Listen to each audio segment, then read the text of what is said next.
Hi, everybody. Daddy. Welcome to our channel. My name is Sam. My name is Ryan. And this is Bailey. Guess what, Daddy? It's another sponsored video. It's another sponsored video. We did it again. We just keep doing it. Yeah. Oh my God. You can't stop crazy. us. Are you guys getting tired of typing congratulations in the comments? Well, get used to it, Dad. Get used to it. Thank you so much yet again to BetterHelp for sponsoring this video. That's BetterHelp, H-E-L-P. As I'm sure you can tell from the title of this video, we are no strangers to anxiety, depression, mental health journeys, all of the above. It has a big effect on many people, I would argue most people's lives. We find it very important to talk about it, which is why we are so excited to have this video sponsored by BetterHelp, because it fits so well with the kind of stuff that we talk about here on this channel. BetterHelp is a service that assesses your personal mental health needs and pairs you with a licensed therapist. And as soon as you sign up, you can start communicating with them within 48 hours. Now, this is not a crisis line or a self-help line, even though those things are important. This is professional counseling done securely online. We love all of our daddies here in the US, but we know that we have dads all over the world. And guess what? This is a worldwide service, so no matter where you are, this is a service that you can utilize for your mental health journey. With BetterHelp, you can log into your account and send a message to your counselor at any time from anywhere.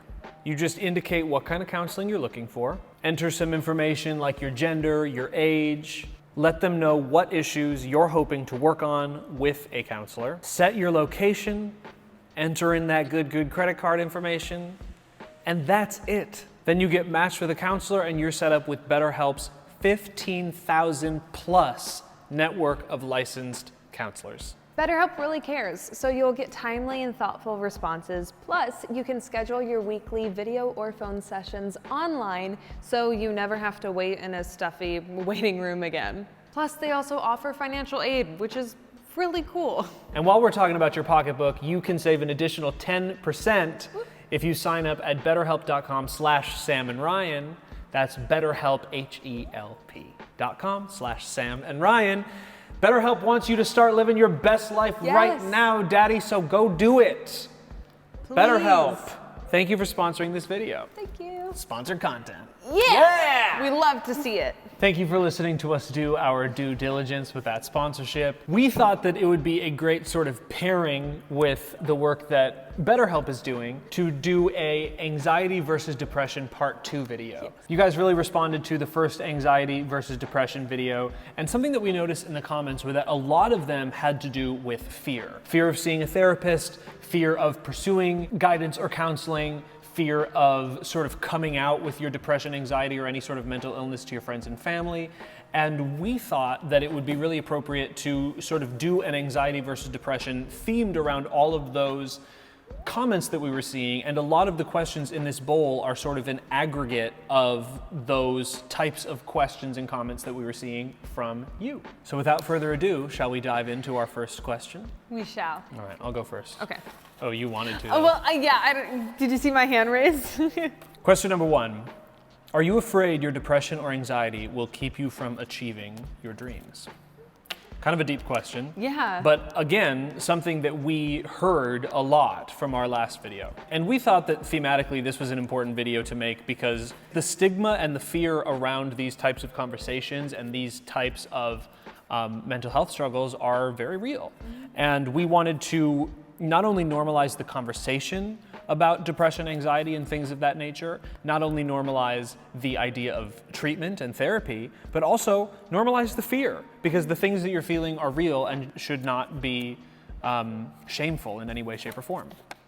So the sort of Reader's Digest version of my answer, because I feel like I could talk about this all day, is yes. I mean, I think that like trying to avoid that fear makes it much more powerful than it ever was to begin with, and acknowledging and accepting that fear and just saying, okay, this is something that I'm afraid of, but just because I'm afraid of it doesn't mean that it actually is a hindrance to my occupation, to healthy relationships, to finding love in my life, to making money in life, to having success in my life.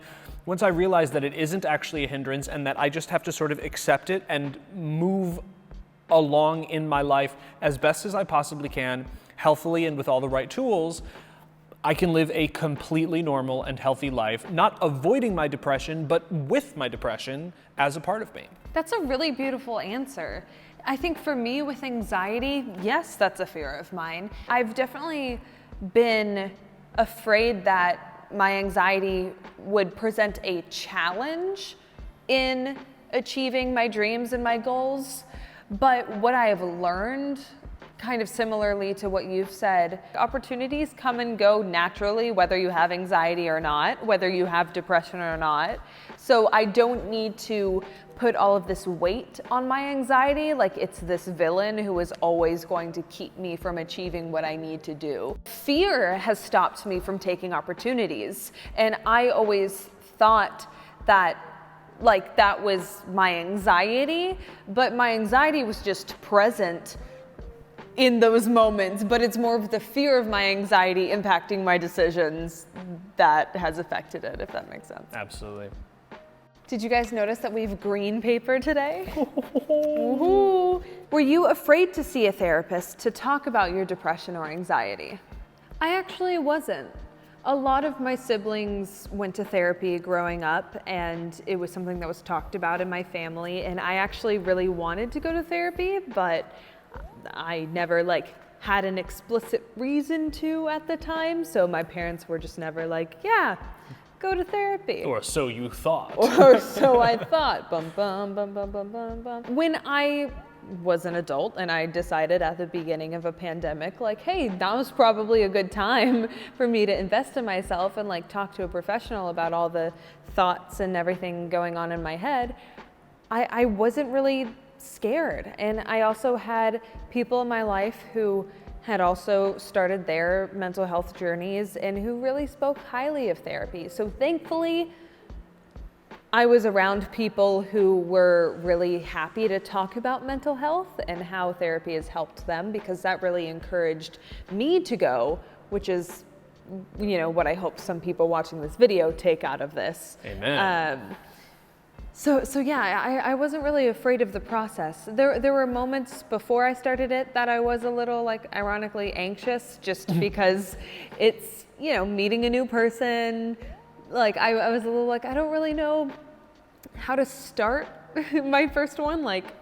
Here's everything I can think about, or here's my life story. But the payoff was so immediate for me of just whoa, that felt so good to just have your first session, that I wasn't really scared to approach it. I was very afraid to go to therapy. I actually don't think I really acknowledged that fear until I was already in it, because I was very vocal about I want to go. And then friends of mine who knew my life story and who knew some of the trauma that I wanted to unpack would say have you seen a therapist about this? And I'd be well, not yet, but I'm going to. And then the next year they would ask me and I would say, well, not yet, but I was going to. I avoided it for a long time. I was definitely putting it off because I'll be honest, the societal stigma about therapy worked on me. Interesting. Now I have this word, I have this tag, there's something that's wrong with me. But the more that I went to therapy, the more that I realized, A, this is an incredibly useful thing. B, this is not scary at all. And C, I can genuinely say therapy is one of my favorite parts of my week. It feels really good to have a licensed professional say you're doing the work and you are healthier now than you were when I met you. You're charting your progress. That nothing feels better than that. Question number 3. Have you ever felt afraid that you were the only person who was feeling or thinking the way you were?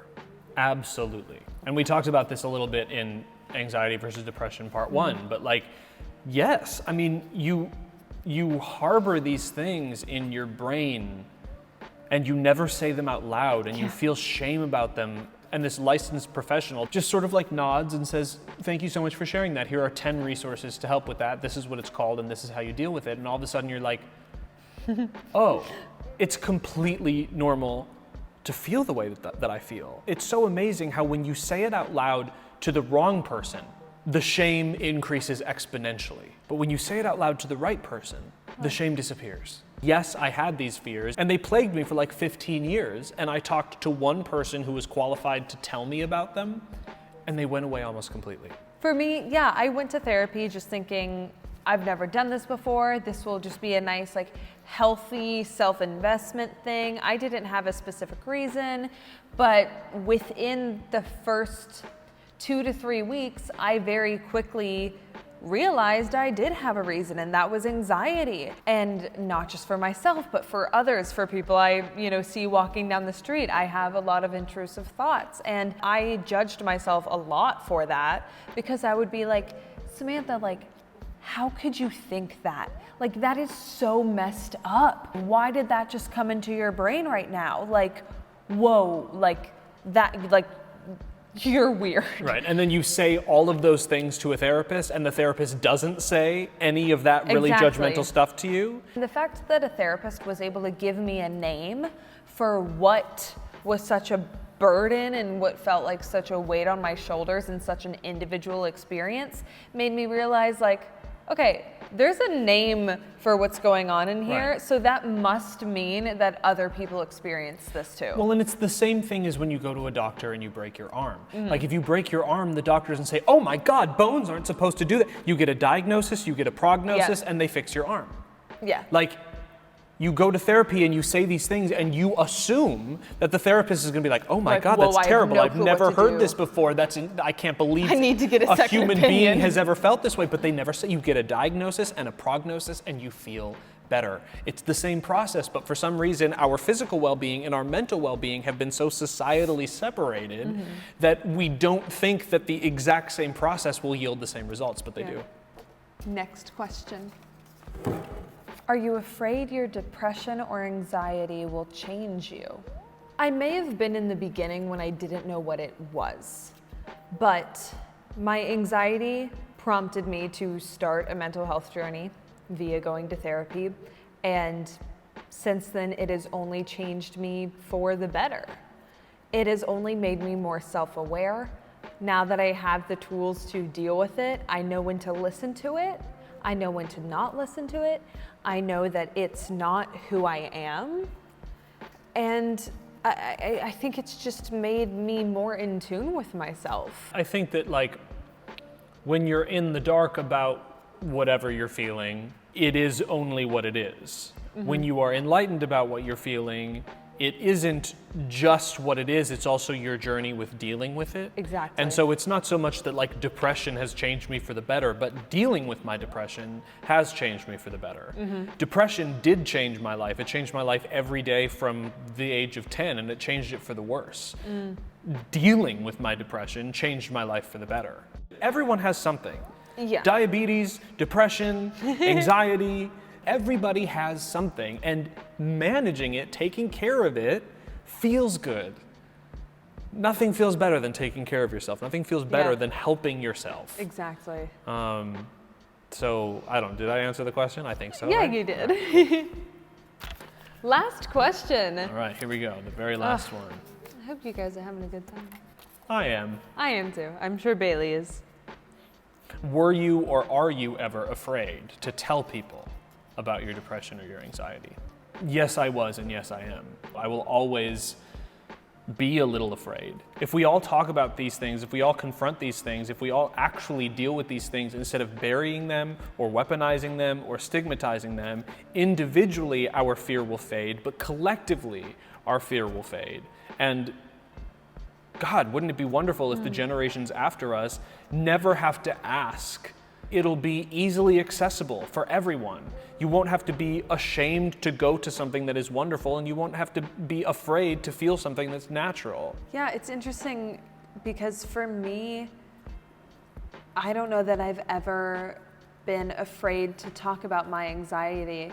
And I think it's because when I began my mental health journey and really discovered that anxiety was what I was struggling with, I'm very thankful that I was surrounded by friends and I was, a part of communities that supported me on that journey and surrounded by people who wanted to hear my journey with my own mental health. And so I'm very thankful for that. I've never really been afraid to talk about it because I've only had positive experiences with talking about it.